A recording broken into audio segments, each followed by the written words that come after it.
I don't know where to start. Maybe because there's no perfect place to start when your mind feels like a mess. For the past few weeks, I've been holding my mental health by a thread, and I don't even know what that thread is made up of anymore. Is it work, the people around me, the distractions I force myself into, the grind, school? Maybe it's just fear, fear of completely breaking down.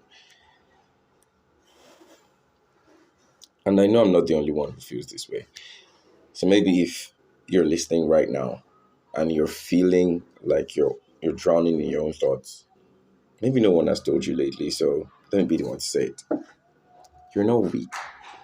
You're not alone, and you deserve to take care of yourself. This episode is not about to give you a how to fix your mind guide, though. It's just me sharing my experience in the hope that if you're struggling to, you don't feel so alone.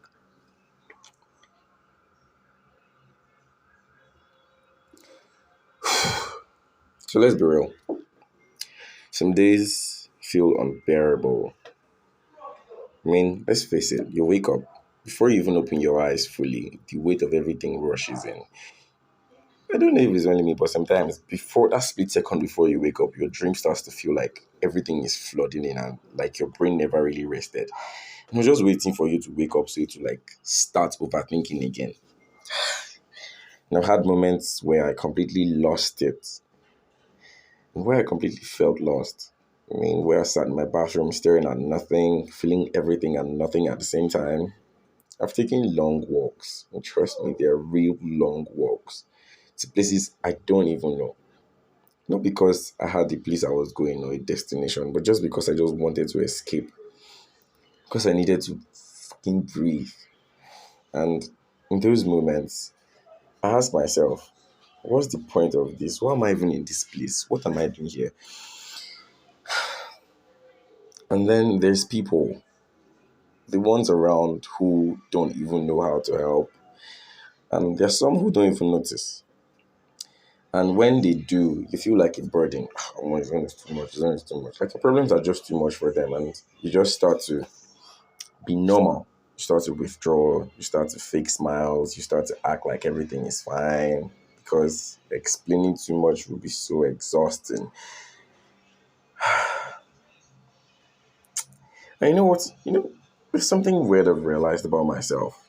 Sometimes, whenever I'm mentally drained, I just randomly look for trouble. I randomly look for my friend's trouble. Sorry, Emmanuel. I'm really sorry. Anytime I look for a trouble, it's because I'm mentally drained. Sometimes I look for my girl's trouble. I mean, not in a toxic way, I beg. I'm not a toxic man. But like, I start nonsense arguments and I start picking up on things that like don't actually matter. Like, I just say something to like get a reaction. Something that I'm usually cool with under normal circumstances. And suddenly I just like say something just to get a reaction. And it's not toxic. It's it's not because I'm actually mad or anything, but because I just want to like hear. I just want to like feel their presence. And I know to them it's probably like making no sense because they're like, "What's wrong with you? Like, you don't share? Are you normal?" Sometimes they might even like be silent, not see anything, and I would want to hear something. I don't know if it makes any sense. It's like when you're feeling off, and instead of saying, "Oh, more, I need you here," instead of you being like needy and all of that, you just want to like cause trouble. I don't know if it makes any sense. Are the people who matter to you the most? Because deep down, what you want is reassurance and a reminder that, okay, yes, your people are still there. Like they still they're still there for you and they're not alone. Because in the ending, when you poke them and you cause trouble, what comes at the end of it is reassurance. And it's funny because sometimes I realize that I've started doing it subconsciously without me thinking about it. It's when it happens that I start to realize that this was actually me trying to realize something. Oh, and It's one of those things that doesn't seem deep, but is deep. Well, babe, this is me apologizing here. I'm sorry. Sometimes I don't do it on purpose. Now let's talk about another struggle, having partial ADHD. I swear sometimes my brain is like a browser with 100 tabs open. But one is actually useful. And somehow that's that one tab I cannot actually find. I might be thinking about something serious and inside my head it's like, "Hmm, how does a cat have 10 lives? Or why can't you cut a dog's neck like with a knife? Why do you have to hit them? Or why do you have to? Or why do girls wear skirts? Just stupid things. And I might just think that what if I just disappeared for like 2 weeks, like in the Avengers? It is just, and it's stressful because I can be in the middle of like something serious. I can be in a serious conversation and like my mind is gone, it's drifting, and I have to like physically pull myself back into reality. And it makes focusing hard, it makes staying still hard, it makes processing your emotions hard. Even makes dealing with anxiety even worse. You might be worrying about something and instead of addressing it, your mind will just switch to 50 different topics at the same time. And you don't even remember what you were anxious about in the first place. Well, if you can relate to this, just know I see you honestly. You're not crazy. Your brain is just on a roller coaster with no seat belt. And when people want to make you feel better, they just say sleep. You feel better, sleep. Take time off. Don't do anything. To be honest, sleep is not helping because sleep feels like you're running from your problem, and then when you're awake, the problem is still right there. Like the weight is still. And music, sometimes music is therapy, and other times it's just noise. And some days it's like amplifying the emotions. And I've had days where a song pulled me back from the edge. And I've had days where music is just like wah, wah, wah, wah, wah. And sometimes music just makes the sadness worse. But they're like the weirdest things that actually help.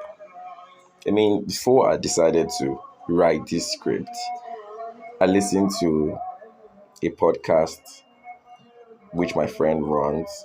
You can listen to her on Spotify, Dear Denyolua.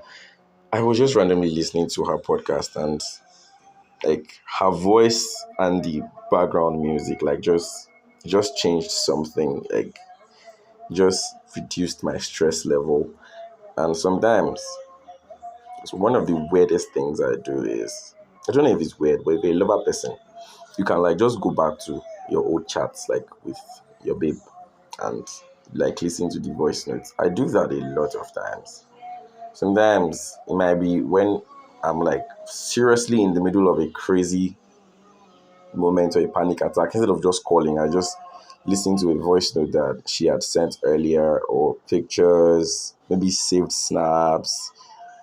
And I go to Instagram, look at reels that we might have sent to each other and like random texts we might have talked, like sent each other and stuff like that. And sometimes I text my parents. It's seriously weird. Sometimes I just text my dad and he's like, okay, hello, how are you? How is school? And it just gives me this dopamine boost. Sometimes those things help instead of music and sleep. And that's where this comes in. Coping with mental stress is really, really hard. And honestly, there's no perfect way to do it. There is no perfect way to do it. I've listened to a lot of therapists, psychologists, doctors talk about how you can cope with mental stress. I mean, I've spoken with two online psychologists, therapists, yes, two online therapists this week. I'm supposed to have an appointment with one next week, and I know that the same thing she's going to say is this, is that, is that. So I just thought about it and like, there's actually no perfect way to cope with mental stress. Because what works for me might not work for you, and what works for you today might not actually work for you tomorrow. And that's totally okay. Because what matters is actually finding that one thing, either big or small, that keeps you going. Because at the end of the day, you're still here. Well, this might look like a rant episode, honestly, because I'm not gonna lie to you. I'm not gonna lie to you. It's really really crazy that sometimes we worry about our about finding a solution to our mental stress and finding a solution to our problems and our struggles. And in the end, actually, what matters the most is something really small, something that keeps you grounded. And sometimes it's okay if you don't even have an answer or a solution to what you're feeling. Well,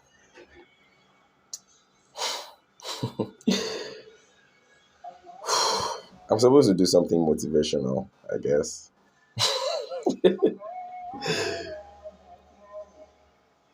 Just know that at the end of the day, your mental health is actually important as your physical health. And don't let your mind convince you that you don't actually matter, because you do. Take it one step at a time. If you ever feel lost, come back to this episode to hear my voice, because I'll always be right here. And just know that your life matters, your thought matters, you count, everything about you makes sense. Till another time, and oh, and yes, before I go, if you want to share your thoughts, I'm going to set up a safe space for that below in the link below.